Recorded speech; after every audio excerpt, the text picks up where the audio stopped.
In Gnostic tradition, reality as you know it is fake. It's a construct, a spiritual counterfeit engineered by malevolent forces known as the Archons. These aren't demons in the Hollywood sense. They're ancient, cold, mechanical intelligences. They don't want to destroy you. They want to use you. Feed off your essence, your attention, your belief in the lie. That lie? The physical world. Now here's the punch in the gut. Saturn is their headquarters. In Gnostic cosmology, Saturn is the seat of the Demiurge, the false god. The one who built this reality like a prison disguised as creation. The Demiurge isn't evil in a fire and brimstone way. He's blind. Obsessed with form. With rules. With control. And guess what symbol gets slapped on his cosmic badge? The black cube. The Gnostics warned that the soul, after death, doesn't ascend you automatically. It gets intercepted. Caught in the occultic grid. Recycled. Memory wiped. Reincarnated. Thrown back into the loop. That loop? Governed by time. And time? Is ruled by Saturn. Now start connecting dots. The rings of Saturn? Gnostics viewed them not as beautiful ornaments, but as containment fields. Planetary fences. They believed the soul had to pass through planetary spheres after death, and Saturn was the final gatekeeper. The limiter. The bouncer that decides if you break out or get tossed back into flesh. And most souls don't make it. Why? Because they're entranced. Bound to form. Hooked by desire. Shame. Ego. All the crap Saturn's frequency constantly reinforces. This wasn't just symbolic to the Gnostics, it was tactical. They taught techniques to break free. To bypass the Archons. To resist the influence of Saturn. Not worship it. Not obey it. But recognize it as the system. The lie? The administrator of illusion. And let's be blunt, this is the root of Saturnian worship. It's not about religion. It's about alignment. If you worship the Demiurge, if you bind yourself to the Saturnian current, you gain influence within the matrix. Not freedom. Power within the prison. That's the dark trade. The Archons reward loyalty with illusion. Influence. Control over the ignorant. But you stay inside. You never escape. This is why Saturn is everywhere in occult iconography, especially where control systems operate.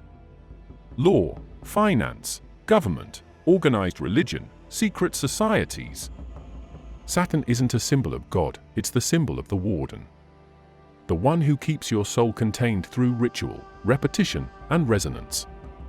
And remember that hexagon? That six-sided eye staring out from Saturn's pole. That's not just weather. That's a sigil. An interdimensional brand. A structure visible from space that might be projecting reality parameters like software. Not just affecting Earth, but the entire frequency of this sector of consciousness. Gnostics believed the universe had been hijacked. That light had been trapped in flesh. That you are divine, but locked in illusion. And that escape isn't physical, it's gnosis. Knowledge. Awareness. But that awareness threatens the system. And Saturn? Enforces the system. That's why this planet shows up in ancient star lore, in ritual systems, in mind control structures, and in spiritual architecture. It's not accidental. It's intentional. Because Saturn's role is simple: keep you in the loop. Keep you obedient. Keep you unaware. The Archons don't need you to suffer. They just need you to forget. Forget what you are. Forget what this place is. And Saturn's black cube is the anchor keeping your memory wiped, your soul recycled, and your prison disguised as life. Here's the hard truth: this isn't about you. It's not personal. You're not being hunted. You're part of a grid. A mass system.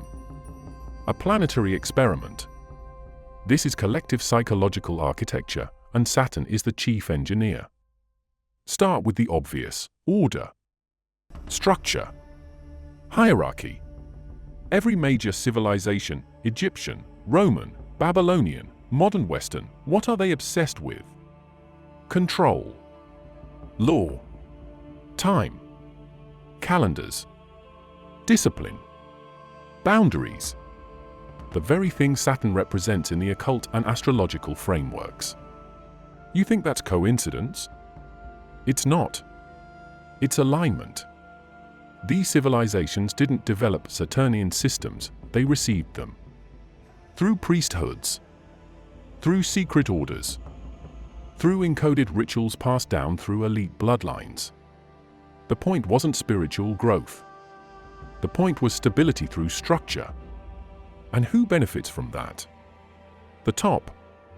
Always the top. Now step back and look at the macro pattern. The human species is organized in a pyramid structure. Always. Top down. Rigid. Authoritarian. From empires to corporations, from religions to military orders, it's the same model. That's not because it works best. It's because it's Saturnian design. Form over freedom. Order over chaos. Predictability over growth. This is what the Saturnian system requires: repetition, cycles, ritual. And what do we build our entire lives around?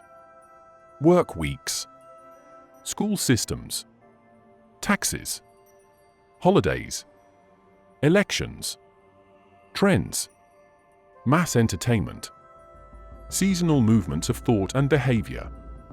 Every aspect of your life is cyclical, ritualistic. That's not accidental. That's programming. We're not living spontaneously. We're running on scripts.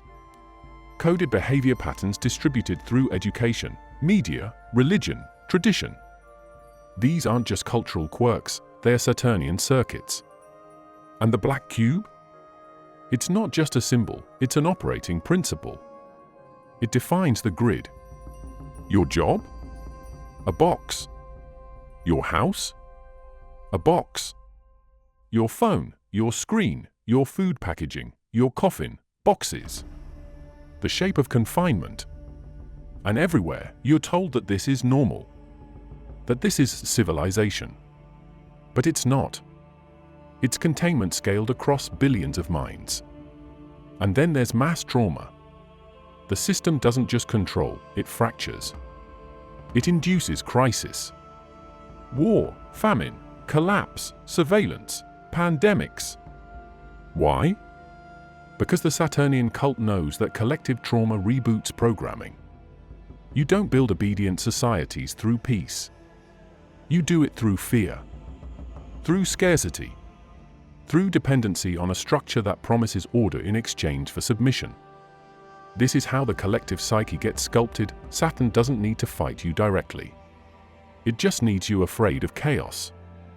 Then you'll beg for structure, for rules, for someone to be in charge. And that's how it wins, by being the solution to the very fear it creates. Saturn is the god of systems, of schedules, of submission. And the more humanity organizes itself into structure, the more tightly the loop closes. It becomes harder to imagine freedom. Harder to remember what intuition feels like. What sovereignty feels like. What the soul even is. And no one notices. Because it's normalized. In this design, Saturn becomes the invisible king. The architect behind the architects. His black cube placed on altars, behind podiums, inside institutions. He doesn't need praise, he just needs replication. Emulation. The cult isn't a club, it's a planetary framework. It's a frequency-based hive that convinces its components that obedience is safety and structure is truth. And maybe the darkest part? It works. The Saturnian system is effective. Brutal, yes. Soul-deadening, absolutely. But effective. And that's why it persists. That's why it's been the core model for thousands of years. That's why every empire that rises ends up becoming another copy of the same black cube. Let's stop pretending space is just empty rocks floating in the dark. There's something going on with Saturn, and if you've never looked closely at its North Pole, now's the time. There's a hexagon up there. Not a fuzzy cloud pattern, not a coincidence. A massive, precise, six-sided vortex that's been raging for decades, maybe centuries. Each side of this shape is over 9,000 miles long. That's longer than the diameter of Earth. And it's just sitting there, rotating like clockwork, locked into place like a machine that never stops. Some researchers and deep occult traditions don't think this thing is natural at all. They believe it's a portal, a stargate, a literal gateway to another dimension. Not science fiction, esoteric doctrine. A structure that ancient knowledge has always hinted at, but modern science refuses to admit. In sacred geometry, the hexagon is a symbol of harmony, of divine design. But when it shows up at a planetary scale, geometrically perfect, rotating endlessly in the storm of a gas giant, it's a cosmic anomaly that demands deeper questions. Saturn isn't just some distant planet. It's always been loaded with meaning. In Roman mythology, Saturn is Cronus, the devourer of his own children, the Lord of Time. In astrology, it's the enforcer, the one who limits, restricts, punishes, and disciplines. In the esoteric lens, Saturn is the keeper of the matrix, the architect of structure and control. And now we have a giant, locked in geometric form on its surface that never dissipates. This isn't random. This is part of a pattern, and some say it's not even from this reality. Extend a hexagon into 3 dimensions and you get a cube. And that's where things start to spiral. The black cube shows up everywhere in religious and occult symbolism. Mecca has the Kaaba, an ancient, black, cube-shaped structure that millions circle during pilgrimage. Jewish tefillin, small black cubes bound to the head and arm. In esoteric circles, the cube represents containment, materiality, limitation. The prison of form. Now tie that back to Saturn, this energy of restriction and binding, and the hexagon becomes more than weather. It becomes symbolic architecture. Some theorists believe that the hexagon is a signature, a marker left by something else, something ancient, maybe not even from our universe. That it could be a piece of advanced technology left running, forgotten by time, or still in use by something we don't understand. A machine not made by human hands. The theory isn't just that it's artificial, but that it's functional, either a vortex engine or a containment system, or worse, a transmitter. It could be sending frequencies. Not radio, but resonance. Consciousness-level resonance. This brings us to the really wild stuff, consciousness manipulation. Some esoteric schools believe that Saturn emits a frequency, an energetic pattern that affects thought, emotion, perception. That the hexagon is the mechanism.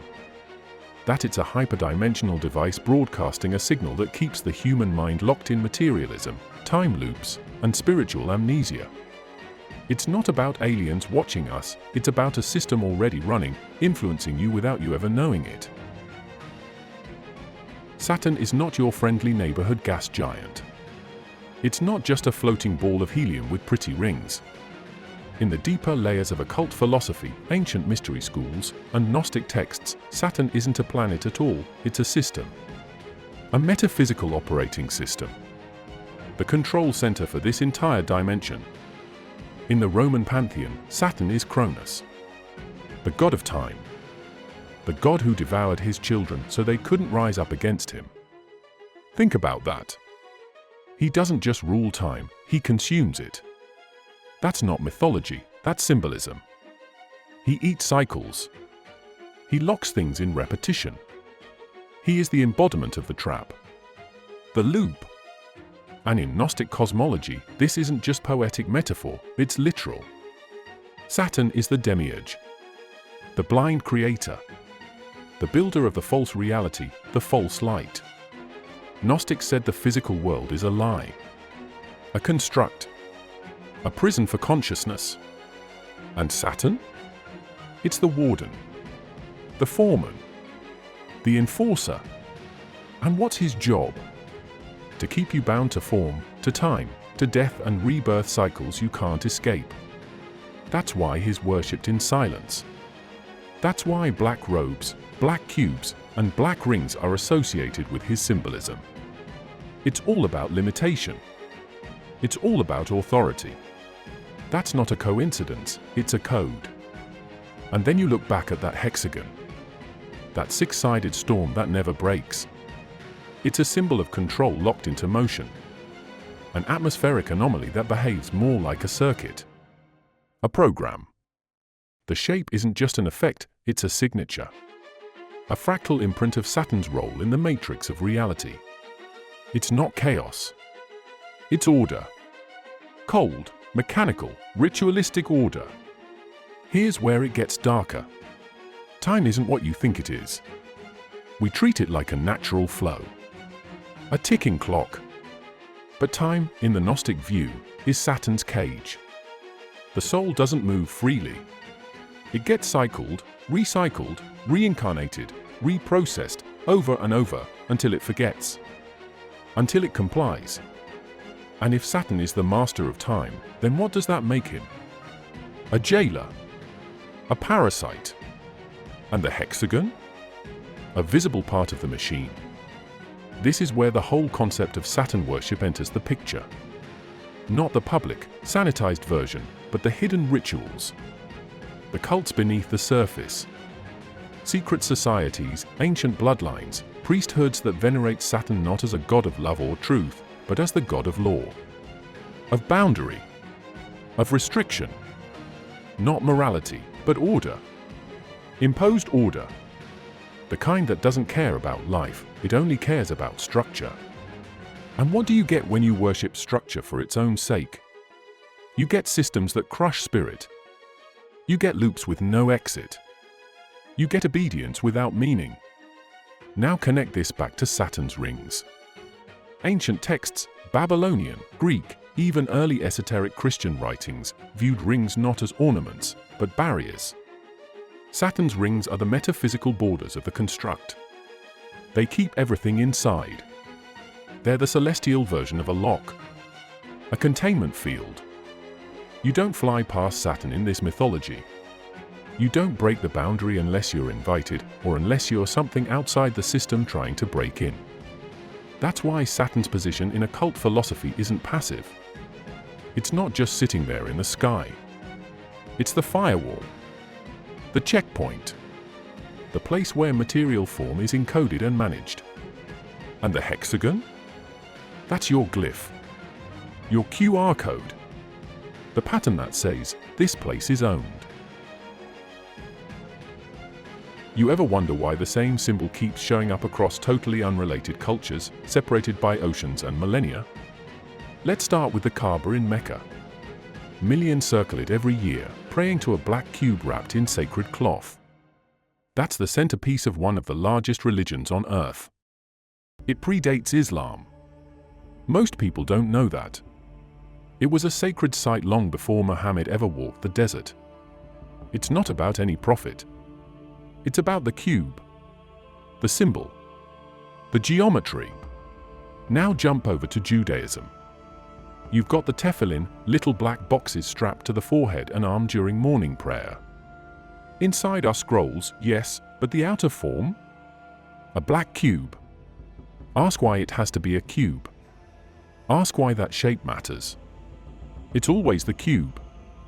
In esoteric masonry and hermetic traditions? Same story. Black cube altars, black cube stones, and foundation stones representing the base of reality.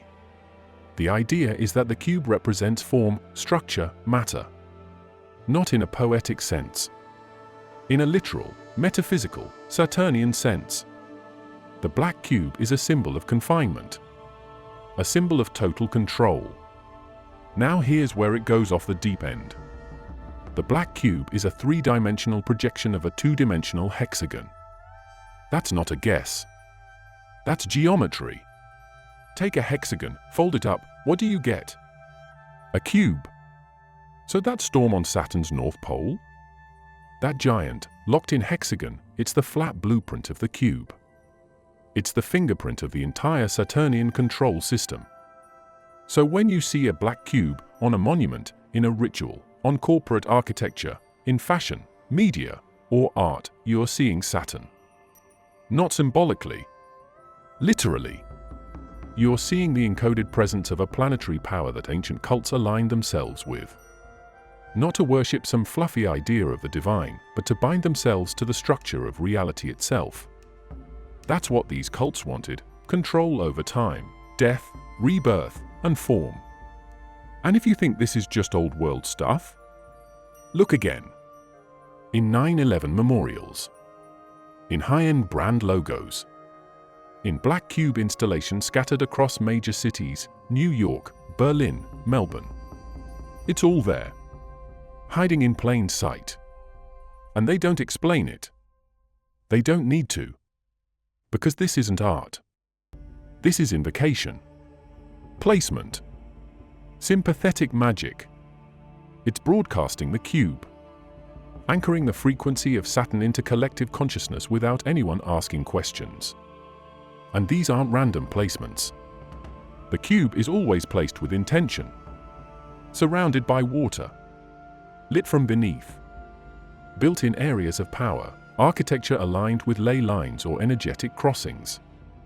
This isn't design, it's ritual wrapped in concrete. The Saturn cults weren't underground mystics. They were kings. Priests. Elite. They ran empires. They didn't kneel to Saturn, they mirrored it. Built systems in its image. Hierarchy. Law. Repetition. Boundaries. That's what a black cube represents. Not spirituality. Not enlightenment. It represents the machine. The code. The grid. Look up the frequency range of Saturn. It emits radio waves. Constant. Pulsing. Rhythmic. Almost mechanical. NASA's own probes have picked it up. You can hear it. It sounds wrong. Like an ancient machine breathing in the void. Scientists shrug and call it natural radio emissions. Sure. But why do those frequencies just happen to correlate with brainwave ranges? Why are they nested right into the spectrum where human perception and mood operate? This is where we get into the deep Saturnian theory. Saturn isn't a planet, it's a control beacon. A massive, ancient consciousness trap, anchoring a vibrational field over this entire reality. What you're experiencing right now, your thoughts, your memories, your self-image, it could all be saturated with a frequency that originated in the rings of Saturn. And don't think this is just woo-woo nonsense. In Gnostic thought, the Archons, parasitic interdimensional entities, rule the physical plane. They create illusion. And what's their most effective weapon? Not brute force, perception control. They feed off manipulation. Saturn is their mainframe. The hexagon is the signal processor. The black cube is the receiver. Now pair that with what you know about modern systems. ELF, extremely low frequency, waves. Brainwave entrainment. Media cycles. Repetitive rhythms in music, language, architecture, even the daily grind. Everything is set to loop. Everything is synchronized to a rhythm you didn't choose. And that rhythm? It's Saturnian. It's the cycle of time. Of repetition. Of death and rebirth with zero escape. The hexagon is key here. It spins. It never stops. It doesn't drift. It rotates like a cog. Picture it like a gear in a cosmic machine. A mechanism for keeping time. Not just measuring time, enforcing it. That's how frequency control works. You don't need wires. You don't need devices. You just need a planetary transmitter pulsing out a waveform across space-time. This is what makes the Saturnian system so insidious. It doesn't tell you what to think. It teaches you how to think. It loops you into shame, into fear, into identity, into ego. You're not stuck because of your life choices. You're stuck because you're caught in a vibrational system designed to anchor you to physicality. Designed to keep your consciousness rotating around form, never escaping. Saturn is the architect of the trap. The frequency enforcer. The one that keeps the lights dim and the volume low. It's the reason awakening is rare and clarity is fleeting. You're bathing in the broadcast 24/7. It's in your sleep. It's in your silence. It's the ever-present hum in the background of this realm. This is why so many ancient traditions obsessed over breaking the cycle, shattering the rings, escaping time. They weren't just being poetic. They were trying to beat the signal. They were trying to hack the matrix. Because if Saturn's hexagon is the lock, then the frequency is the key to your cage. Saturn is a system of worship. And it's not new. It's not fringe. It's old, ancient, and it never went away. It just adapted. Changed outfits. Changed names. The rituals didn't stop, they went underground. In the ancient world, Saturn was feared. In Rome, Saturnus ruled over the Golden Age, but he was also the god who devoured his children. During Saturnalia, roles were inverted. Slaves ruled for a day, chaos reigned, and everything was turned upside down. But it wasn't a party. It was a ritual inversion, a temporary release valve designed to strengthen the system, not break it. That inversion ritual is Saturnian to its core, present chaos to reinforce order. Create the illusion of freedom, so control can be doubled later. Fast forward to now. The rituals never stopped. The Saturn cult evolved. You just know them by different names: secret societies, elite bloodlines, shadow orders that operate behind governments, corporations, religious institutions. You think they worship money or power? No. Those are tools. They worship Saturn, the architect, the enforcer, the builder of time, form, and authority. Their magic is Saturnian magic. Black robes, black cubes, black candles, rings, circles, locks. Every detail is intentional. Because Saturn's energy is not about light, it's about law, limitation, death, sacrifice. Ritual Saturnian magic is about invoking control over the material world through alignment with its master. That's why the black cube isn't just symbolic, it's operational. It's used in rituals, architecture, and ceremony to represent the binding of spirit into form. When a cube is placed on an altar, it's not decoration. It's a contract, an invocation of the structure of this dimension. You're calling in Saturn's code. And don't get it twisted, this isn't just aesthetic. These people believe in results, in practical outcomes. That's why Saturnian ritual is so often associated with blood. Because blood is the ultimate form-bound energy. It binds the soul to flesh. It carries memory. And Saturnian systems demand sacrifice, always have. From ancient child sacrifice under the name of Moloch, another Saturnian mask, to modern symbolic sacrifices wrapped in ceremony and news headlines. Look at the symbols around high courts, elite institutions, the Vatican, Masonic temples. It's not just old design. It's ritual architecture. Black and white checkerboard floors, duality, Saturnian polarity. Rings, pillars, cubes, every element is mapped to ancient Saturnian principles. They've recreated his temple everywhere, in cities, in government, even in entertainment.